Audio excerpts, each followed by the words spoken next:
विष्णु ओम विष्णु ओम विष्णु ओम श्री श्री श्री लक्ष्मी देवी नमो यदस्मभं अचुन स्वाहा ओम नमो श्री विष्णु नारायण स्वाहा आता बेल कतটা কইরাছো ওই কানে লাগা ঘিটা আছে ওই ঠাকুরের সামনে ভিডিও করব লক্ষ্মী পূজার প্রার্থনায় আমরা সবাই একসঙ্গে বসে আছি এবং এই সঙ্গে প্রার্থনা করি আমাদের ঘরেও এবং দেশের সকলের ঘরে ঘরে যেন মা লক্ষ্মীর আশীর্বাদ সবার উপর আশীর্বাদ বজায় থাকে।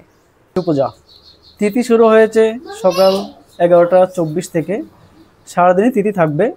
তিথি শেষ হবে আগামীকাল সকাল 9টার কিছু পরে। তো আজকের দিনের জন্য সব গৃহস্থরা অপেক্ষা করে থাকেন, সবাই নিজের বাড়ি ঘরে লক্ষ্মী পূজার আয়োজন করেন। তো আমি আশা করি মা লক্ষ্মী সবার জীবনের দুঃখ দুর্দশা দূর করুক এবং সবাই আনন্দে থাকুক। মায়ের